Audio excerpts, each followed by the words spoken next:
Bueno, bienvenida a Tandil, bienvenida a la Universidad Nacional del Centro de la Provincia de Buenos Aires y a los estudios de Abra TV. Tenemos el gusto de estar con Cecilia Gárgano. Yo elegí, Cecilia, algunos aspectos para destacar de tu trabajo, porque de tu recorrido y de tu aporte a un tema tan importante para nuestro país, para toda América Latina, como es el desarrollo del extractivismo, ¿no? De las diferentes formas de extractivismo.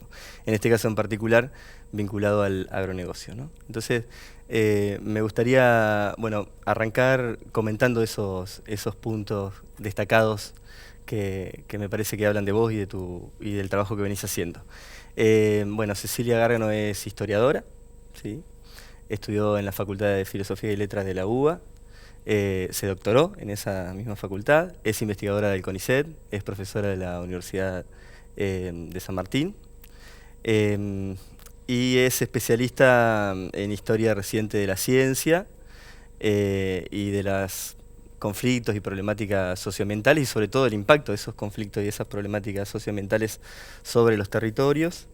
Es una joven investigadora que además de realizar diferentes trabajos vinculados a esta temática en los formatos tradicionales, también realizó un documental que fue premiado por el Fondo Nacional de las Artes, ¿no? En el año 2016, sobre la experiencia de Campo Herrera. Vamos a charlar un poquito sobre eso, porque creo que es una experiencia muy importante para discutir esto del otro campo. Y sobre todo, Cecilia, que es una joven investigadora, es una gran tejedora de redes que piensan y que ayudan a pensar otra ciencia vinculada a la transformación social. Y un poquito por eso hoy está acá, porque en estos días va a presentar su último libro, que es El campo como alternativa infernal, pasado y presente de una matriz productiva sin escapatoria. Ese es el título de su trabajo y también de ese trabajo vamos a charlar un poquito hoy. Cecilia, elegiste el difícil camino de estudiar la historia reciente de la ciencia, y en tal sentido me parece que llegar a ese tema tiene que ver con trayectorias personales, pero también colectivas, y me interesaba saber, o quería que nos cuentes, cómo llegaste a estudiar la historia reciente de la ciencia y cuáles son los desafíos que ese tema te presenta. Bueno, primero voy a agradecer tamaña presentación y el espacio para poder compartir y efectivamente algo de esto que tiene que ver con nuestros caminitos juntándose y tratando de hacer redes. Para mí empezar investigando, digamos, preguntando en torno a qué había pasado en Argentina durante la última dictadura, en particular en las agendas de investigación, que por ahí era una pregunta menos transitada. Tenemos una gran historiografía, ¿no? Muy valiosa, muy profunda, que ha recorrido distintos aspectos de nuestra historia reciente, pero esa temática tal vez, digamos, qué pasó en la ciencia y en los ámbitos de investigación, en los lugares de trabajo, sobre todo en los lugares de trabajo estatales, bueno, por ahí era una pregunta menos frecuente. Y a mí me interesaba pensar cuál había sido el impacto de la dictadura, que sabemos que tuvo un impacto brutal en los lazos sociales, en nuestra dinámica económica, productiva, bueno, qué había pasado con la producción de conocimiento, ¿no? Y me interesaba, obviamente, cuando uno empieza un camino de investigación, a todos nos ha pasado, hacemos muchas veces proyectos muy ambiciosos, muy amplios. Mi proyecto inicial de doctorado en su momento era la ciencia en la dictadura, ¿no? Obviamente era un montón y era algo irrealizable para un trabajo de una sola persona. Después fue posible abordar algo de eso en un trabajo colectivo que hicimos con compañeros y con compañeras, que terminó en un libro colectivo, pero para mí el recorte fue decir, bueno, qué aspecto de la ciencia, qué ámbito en particular, y decidí trabajar sobre el sector rural y en particular sobre una agencia estatal que trabaja sobre los planes de investigación y extensión rural, que es el INTA. Y bueno, y me metí un poco en ese mundo que me llevó a conectar esas trayectorias que tenían que ver con el disciplinamiento que sabemos que ocurrió en todos los ámbitos de trabajo y de investigación también, ¿no? Digamos, ese disciplinamiento sobre las trayectorias gremiales, políticas. Bueno, ver qué pasaba en las agendas de investigación y cómo esas agendas dialogaban con algo que estaba pasando en nuestro campo, que de hecho, después, bueno, lo vamos a ir viendo transformarse y explotar algo de esa transformación, que ahí tiene un punto muy importante, que era, bueno, un agro que se estaba modernizando y que también estaba cambiando su fisonomía. Así que, bueno, un poquito la pregunta tenía que ver con qué quiebres habían dado y, bueno, qué herencias también, ¿no? Esta cuestión de conocimiento para qué y para quiénes, y, bueno, de qué manera la dictadura no solamente nos dejó diezmados y diezmadas por una generación que nos falta, por huérfanos en algún punto, ¿no? De todas esas preguntas. Bueno, eso también se ve en nuestras agendas de investigación y se ve también cuando ponemos en relación esas, en este caso, mirando nada más y nada menos que al espacio rural argentino que cruza, ¿no? Problemas históricos, políticos, económicos tan resonantes para nuestro país. Bueno, esas disputas que de alguna forma quedaron truncas. Yo lo que hice fue estudiar los años previos también, ¿no? Que, digamos, qué discusiones se estaban dando en un contexto de mucha movilización social y política, y de qué forma el impacto de la dictadura de alguna manera, bueno, corta con esos intentos de transformación e instala también una agenda científica muy particular. Cecilia, en relación a eso, estudiar la historia reciente es poner en contexto las problemáticas sociales, políticas, económicas, culturales, ambientales. Y podemos decir que existe una idea hegemónica promovida por las grandes agencias de pensamiento, como podría ser el INTA, pero también otras. ¿Hay una idea hegemónica de un campo deshistorizado? Sí, en la medida que hay una idea como de un único campo, ¿no? Y en general, inclusive hoy cuando hablamos de el campo, en realidad estamos como refiriéndonos a un sector, a una manera de producir, y que detrás de esa formulación quedan invisibilizados muchos otros campos que existen en nuestro país, en la región. Y eso tiene que ver con justamente esta operación de, bueno, deshistorizar, como decís vos, ¿no? De ir de alguna forma desconectando ese presente que nos habita de su historia y de sus luchas y, bueno, de sus embates, que es esto que charlábamos. Y en ese sentido, vos trabajás en este libro en particular, en tu último libro, El campo como alternativa infernal. En la primera parte hay 3 capítulos donde te metes un poco a construir ese contexto, y hay 2 procesos históricos, uno que se desarrolla no en nuestro país, sino que tal vez en el sistema científico y tecnológico de Estados Unidos, como es la Revolución Verde, la denominada Revolución Verde en los 50-60, y otro que es más propio, pero que también dialoga con ese cambio de época a nivel internacional, que tiene que ver con esta idea que vos nombrás como la modernización del campo, ¿no? A partir de la dictadura y demás. Para meternos un poquito en el tema de cómo se fue construyendo esta idea del extractivismo y concretamente del agronegocio. ¿Cómo dialogan esos 2 procesos y qué son esos 2 procesos? Qué pregunta.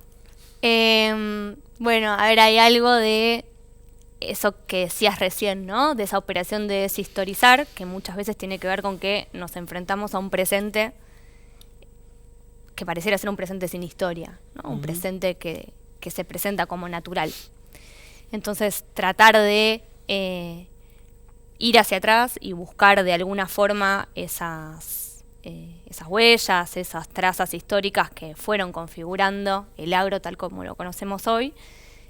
Esos 2 momentos tienen mucho que ver con cómo fueron las grandes transformaciones. En primer lugar, este proceso de modernización internacional, digamos, este proyecto exportado de los Estados Unidos, ¿no? Denominado la Revolución Verde, que básicamente tuvo que ver con la transformación de las formas de producir y de habitar, consecuentemente, los espacios rurales, la introducción fuerte de los insumos químicos en la agricultura, plaguicidas, y la transformación también de lo que va a ser el acceso a las semillas, ¿no? Esta idea de que se empiezan a generar semillas modificadas en conjunto con estos insumos químicos que forman un mismo paquete tecnológico, que la semilla pasa a ser algo que ya no es de libre disponibilidad de las y los agricultores, sino que pasa a ser algo mercantilizado, ¿no? Uno de nuestros bienes naturales comunes, estos acercamientos contemporáneos, que pasa a ser mercantilizado, con 2 promesas muy actuales, a pesar de tantos años. Una es terminar con el hambre en el mundo, que es lo mismo que se propone hoy, digamos, de la mano,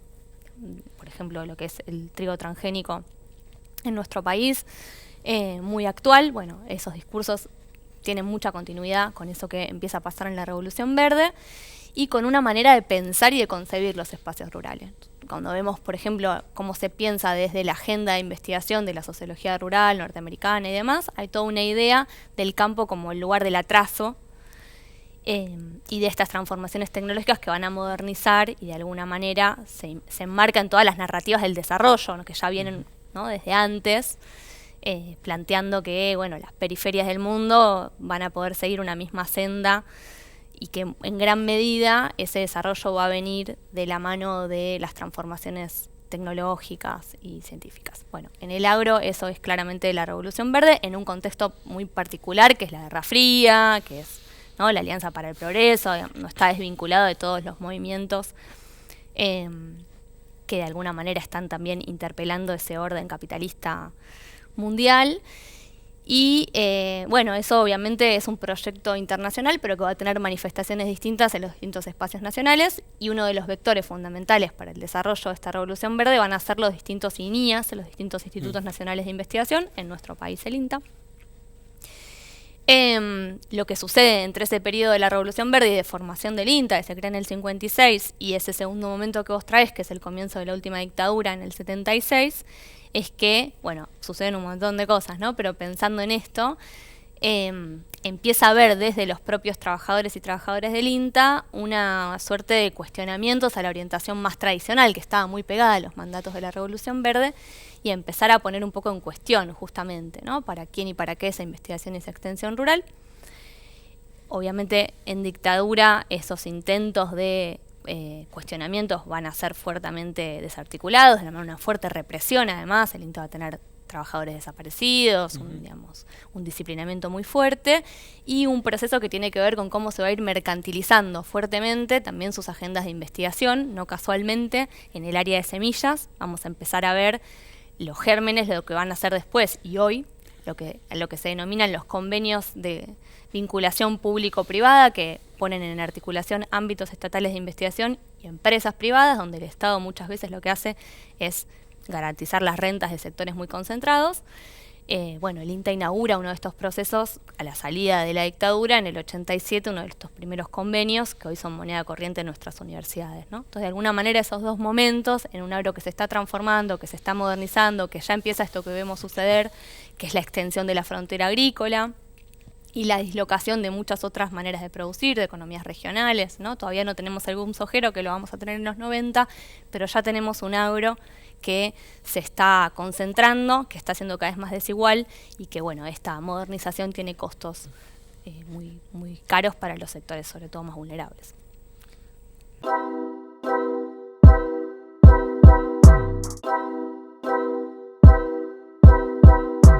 Bueno, hablamos del INTA, hablamos de la persecución a los trabajadores, trabajadoras durante la dictadura y me decías hace un rato que uno de los equipos que se desmantela durante la dictadura es el equipo que interviene en Campo Herrera, ¿no? Hay una experiencia sobre la que vos trabajaste, hace un ratito contamos de ese documental, tiene que ver con la dictadura de Onganía en el año 1966 y el cierre de los ingenios azucareros, creo que es Bellavista.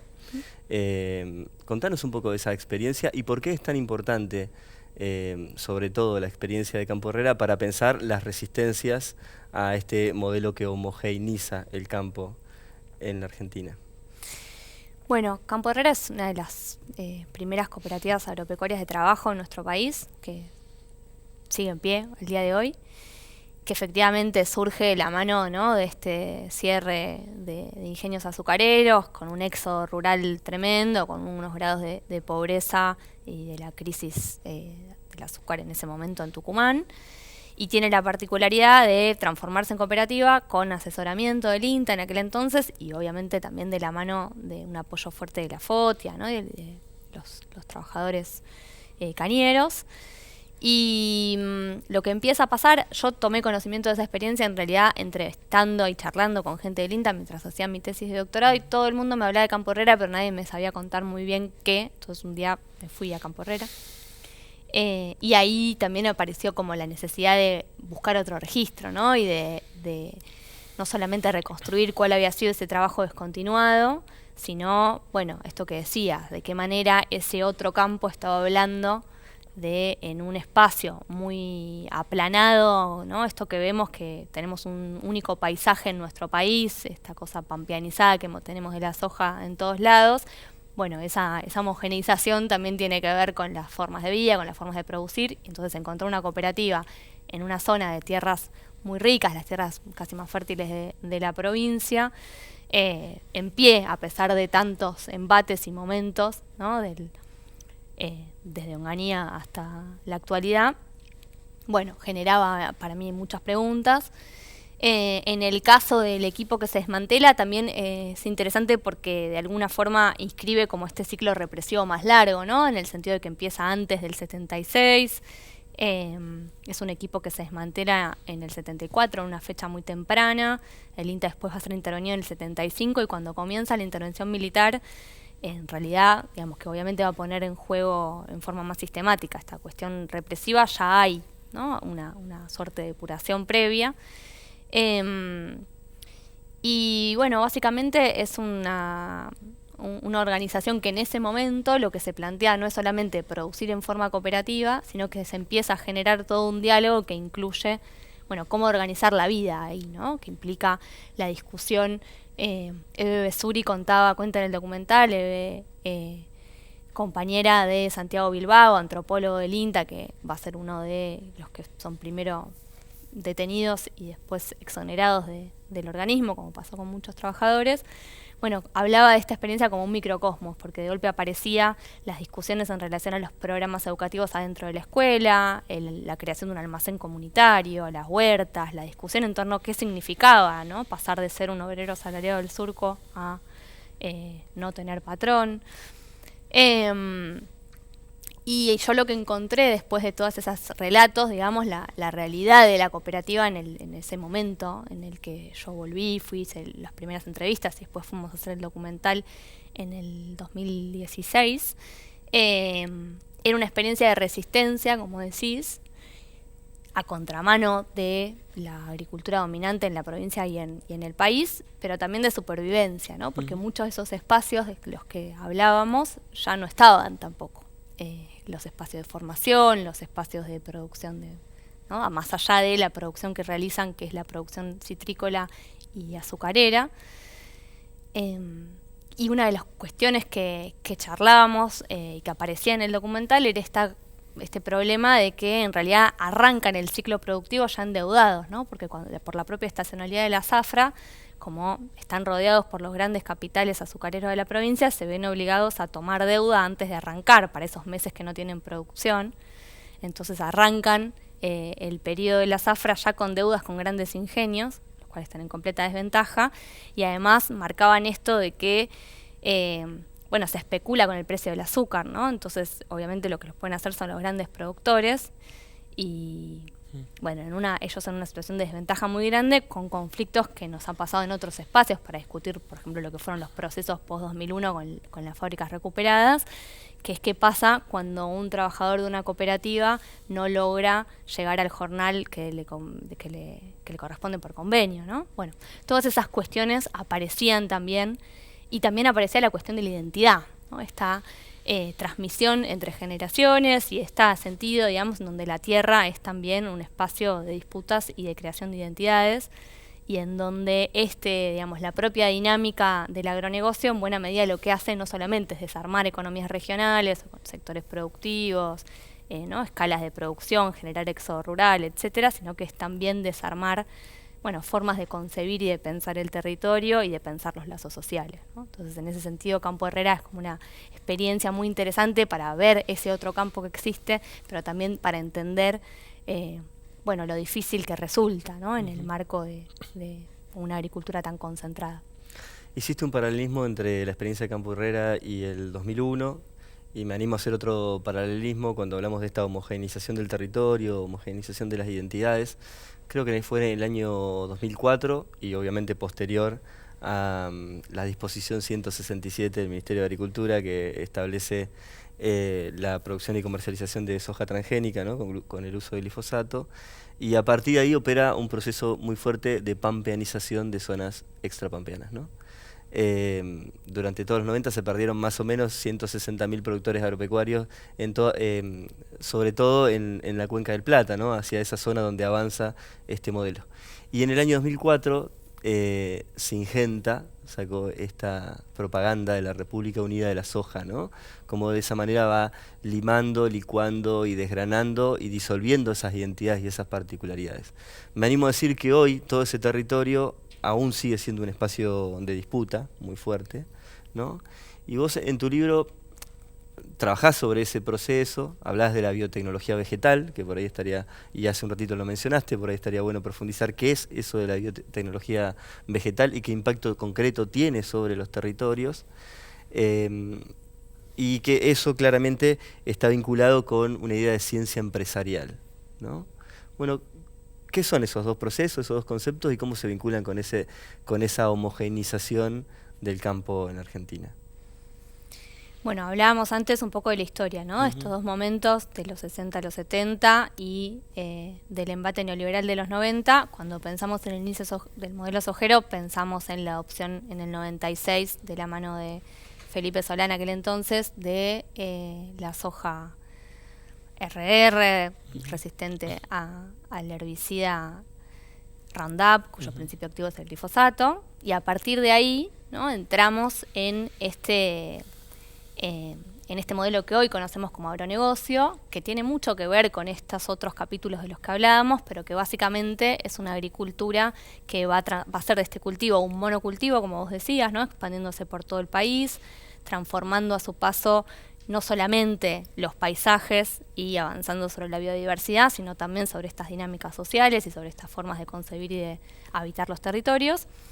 Y es una agricultura que, obviamente la soja transgénica es uno de estos principales cultivos, no es el único, hace pie en forma muy importante en la producción de conocimientos científicos y tecnológicos, en particular de estas áreas que mencionabas. La agricultura transgénica en nuestro país, desde que comienza la soja transgénica hasta la aprobación de el trigo HB4, que es esta variedad, la primera variedad de trigo transgénico del mundo, producida en Argentina y en ámbitos de investigación estatales también. Desde ese entonces, en todo este arco temporal, se aprobaron en Argentina, en ese momento eran 62, en octubre del 2020 cuando se aprobó el trigo transgénico, y ahora son 64, 65. Más del 80% de estas variedades fueron diseñadas específicamente para ser tolerantes a plaguicidas o agrotóxicos. Y eso implica, digamos, una agricultura que no solamente está concentrada en muy pocas manos cuando miramos quiénes son las empresas que intervienen, que no solamente es intensiva en este tipo de conocimientos científico-tecnológicos que se producen en ámbitos también estatales, sino también que la particularidad de ser una agricultura que vuelve, digamos, en forma, amplifica esto que ya pasaba en la Revolución Verde, que es el uso de estos insumos químicos, pero de una manera, digamos, en donde la cantidad, que entre paréntesis es una cantidad que estimamos gracias a los propios datos de las cámaras empresariales, porque el Estado argentino no ha generado datos oficiales ni de la cantidad de plaguicidas utilizados, ni de sus impactos en ambiente ni en salud. No tenemos un solo relevamiento epidemiológico a nivel nacional hecho por el Estado, que es el que ha aprobado estos eventos para todo el territorio nacional y es el que sí le demanda a las poblaciones aportar evidencia científica de los daños que sufren en sus cuerpos y en sus territorios, ¿no? Entonces, esta articulación entre esta agricultura intensiva en agrotóxicos que genera, como vos decías, esta homogenización de los paisajes, que genera problemas sanitarios, que genera problemas ambientales, que tiene un pie fuerte en una ciencia muy mercantilizada, que es esta ciencia de la que hablábamos, que muchas veces está atravesada por la relación entre el Estado y las empresas.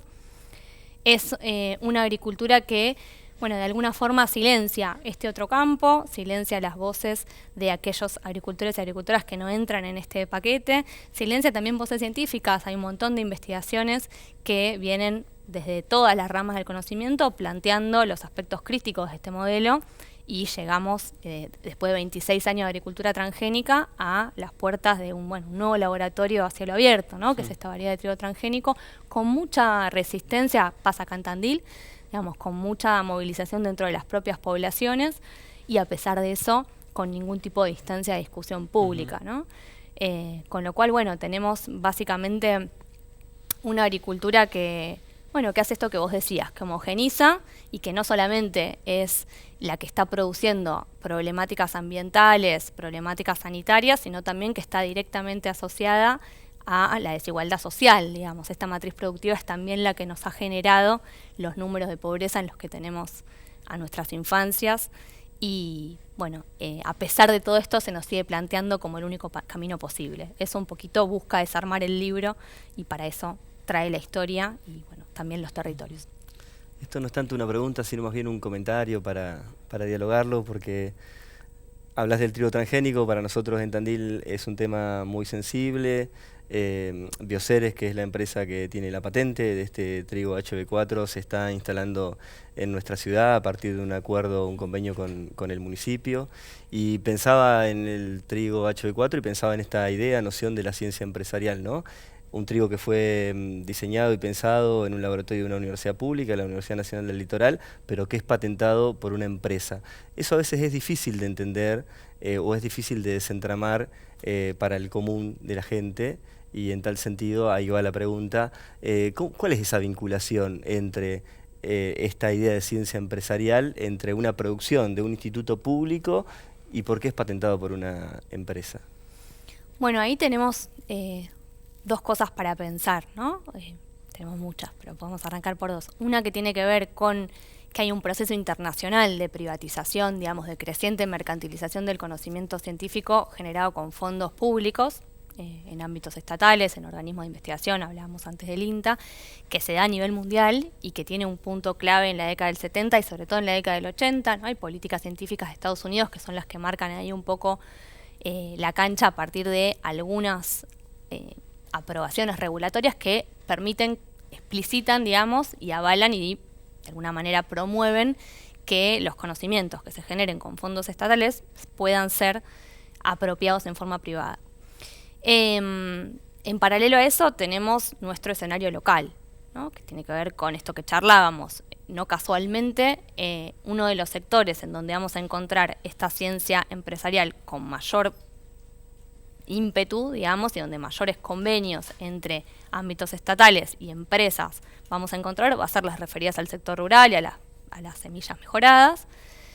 Y ahí tenemos toda una gran discusión que se nos plantea y que vino muy difundida, ¿no? Desde distintos discursos científicos, discursos de funcionarios, discursos mediáticos, en donde de alguna forma esta idea de que somos un país que históricamente producimos materias primas, producimos commodities, y que entonces tenemos que dar ese salto de producir, ¿no? De alguna forma productos que sean también intensivos en conocimiento. Está todo ese discurso que se nos plantea como investigadores y como docentes, inclusive, que tenemos que producir un conocimiento útil, y el conocimiento útil sería el que articule con el sector productivo.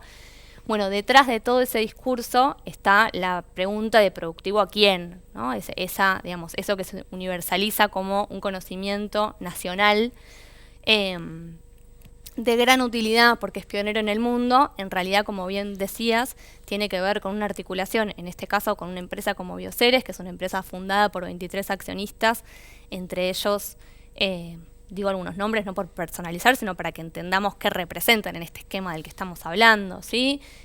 Gustavo Brogo Patel, Héctor Huergo, digamos, sectores muy concentrados de nuestro agro, de cuando pensamos en quiénes han sido los que se han beneficiado, ¿sí? Históricamente el agro ha estado asociado a intereses de las clases dominantes de nuestro país.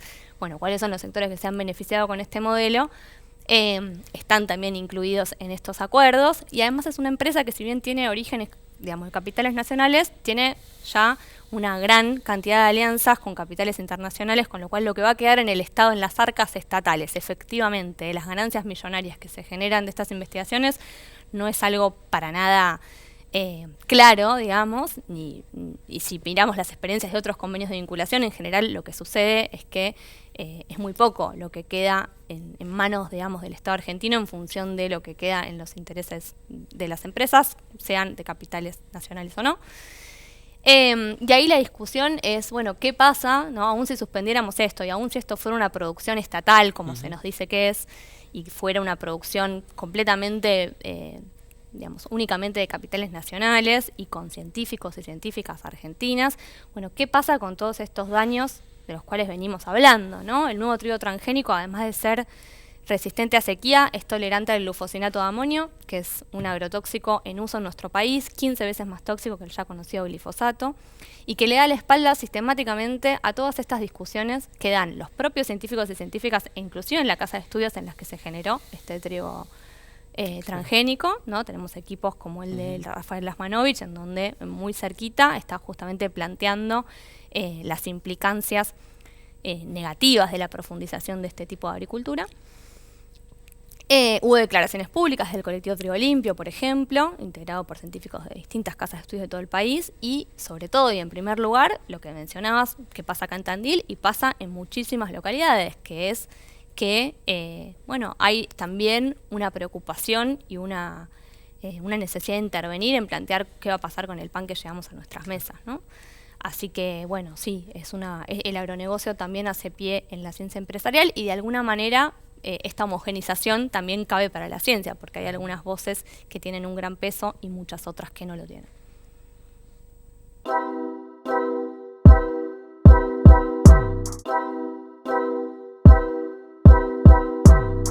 Cecilia, en tu libro se trasluce, es posible ver que el extractivismo entronca el genocidio, ¿sí? No solo porque como modelo, y concretamente el modelo de agronegocio, hace pie en ese momento histórico a partir de la violencia política, no solo en nuestro país, sino en toda América Latina. El ecocidio, ¿sí? Vos hoy dabas algunos datos, algunos indicadores, algunos los podemos repetir, ¿no?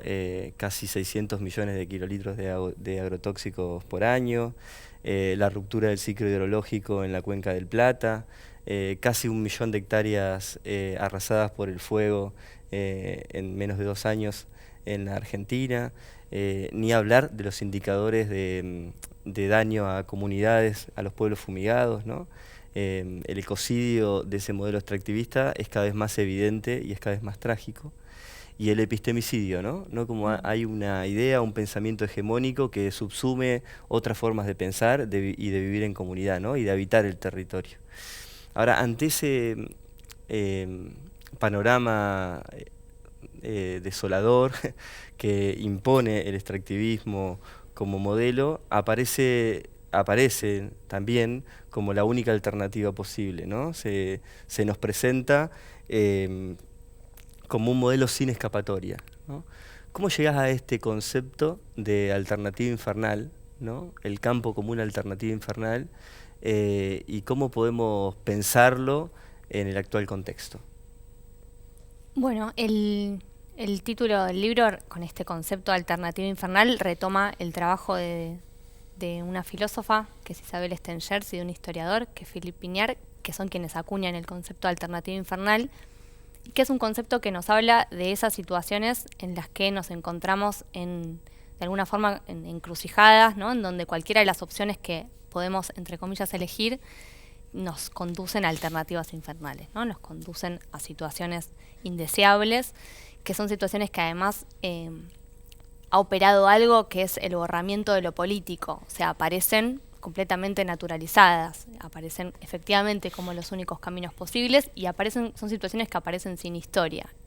Eso traído al campo argentino sería, bueno, intensificamos este modelo intensivo en agrotóxicos con todos estos daños que estuvimos charlando que sabemos que tiene, o, bueno, la crisis estructural, la Argentina se cae del mapa, no entran los dólares más en tiempos de pandemia, ¿no? Este argumento, sabemos que el extractivismo no hizo cuarentena, el agronegocio tampoco, y se incrementó mucho este discurso de la necesidad de esta matriz productiva, cuando la realidad es que es una crisis que nos habita permanentemente, que es la propia dinámica extractivista la que genera estas crisis estructurales, que todos estos elementos de los que venimos, que venimos mencionando no son, y es uno de los logros de esta alternativa infernal, digamos, que es presentar todos estos daños y estas problemáticas como si fueran eventos excepcionales, aislados, accidentales, ¿no? Todos errores de malas aplicaciones de las buenas prácticas agrícolas, digamos, cuando en verdad son estructurales a esta matriz productiva, y entonces de alguna manera pensar el campo como una alternativa infernal, bueno, tenía que ver con recuperar la historia, con tratar de encontrar sus engranajes, digamos, con qué mecanismos fue construida, con qué mecanismos discursivos, con qué narrativas, con qué elementos, con qué actores, y ahí aparece la ciencia, aparece el Estado, aparece el sector empresarial, aparecen estos distintos sujetos sociales agrarios que han ido unificándose, ¿no? Y en el camino expulsando y desplazando a muchos otros para plantear, bueno, esta idea también de una única matriz productiva, que es también la idea de única agricultura posible. Entonces, un poco lo que busca hacer el libro es, frente a ese panorama de imposibilidad de pensar por fuera de ese esquema, a pesar de, ¿no? Estamos hablando ahora y lo tuvimos desde el 2020 en adelante. Cuando yo escribía el libro estaban en forma insistente los focos de incendio en los humedales, que en estos últimos días lamentablemente volvimos a ver recrudecer, sobre todo en la zona del delta del Paraná. Y a pesar de todas esas alarmas encendidas, se nos sigue planteando no solamente como el único camino posible, sino como el futuro también, ¿no? Entonces, bueno, obviamente no hay una receta para salir de la alternativa infernal y de la encrucijada, pero el libro sí busca aportar algunos elementos para entender cómo fue conformada, para desnaturalizarlo, para tratar de, de repolitizar justamente, ¿no? De volver a poner en discusión estas grandes preguntas estructurales que tienen que ver con cómo hemos llegado hasta acá y con buscar esa intervención que no tenemos cuando nos preguntamos desde de quién es la tierra hasta qué comemos, y con tratar de reunir, ¿no? Esto que es insistentemente fragmentado desde arriba, cuando vemos que vamos a una comunidad, a una casa, a un territorio, y las narrativas, los padecimientos y las situaciones que enfrentan son una y otra vez muy similares, ¿no? Las mismas enfermedades, pero también la misma inacción estatal que lleva a las poblaciones no solamente a realizar los estudios que tienen que ver con el relevamiento de agrotóxicos en suelos o en aguas, ¿no? Sino a financiarlos. Y de esa lucha, digamos, tan insistente que se ve localidad por localidad, en realidad también lo que vemos es que justamente eso es así porque tenemos mecanismos estatales que han planteado la aprobación de estos eventos transgénicos, por ejemplo, para todo el territorio nacional, pero a la hora de plantear cómo tienen que ser las fumigaciones con los agrotóxicos, encontramos que hay localidades que se puede fumigar a 0 metros de una casa, una escuela, un hospital, otras a 500, otros a 2000, y hablamos de las mismas prácticas productivas, del mismo daño al ambiente, del mismo daño a la salud. Bueno, todos esos eventos no son excepcionales, son sistemáticos y no son casuales, ¿no? Entonces, de alguna forma, lo que trata de hacer el libro es repensar estos mecanismos y también para quedarnos con algo, ¿no? De no solamente con todo este panorama desolador que efectivamente atravesamos y están en crisis, sino también ver ahí una gran potencia en la propia organización de las poblaciones, que bueno, desde abajo busca reunir lo que se fragmenta desde arriba. Por ahí iba un poco la última pregunta, no te voy a pedir una respuesta, sino una reflexión para que lo pensemos juntos, juntes, porque creo que es el camino en la construcción de una alternativa. Y esa última pregunta o esa última reflexión es que creo que ante esas alternativas infernales emergen, a veces como un instinto de autoconservación, alternativas reales, ¿no?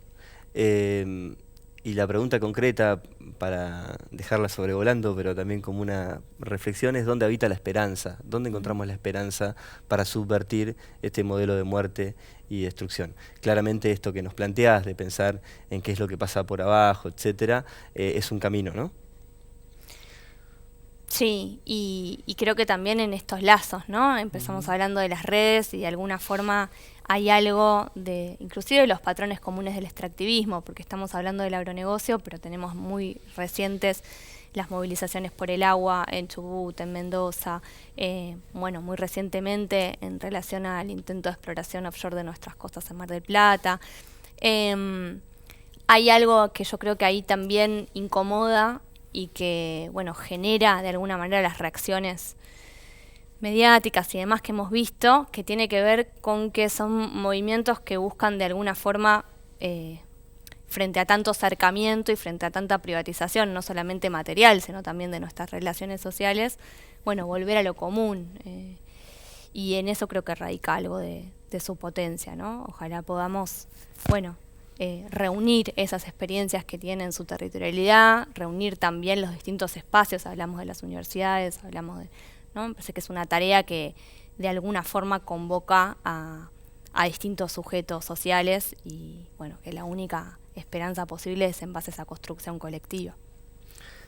Ceci, muchas gracias por venirte hasta Tandil, muchas gracias por el compromiso, pero sobre todo muchas gracias por tu aporte a pensar en la ciencia digna, ayudarnos a pensar y a pergeñar no solo que otro campo es posible, ¿no?, sino que todos, todas y todes somos parte de ese proceso de transformación social. Muchísimas gracias. Gracias.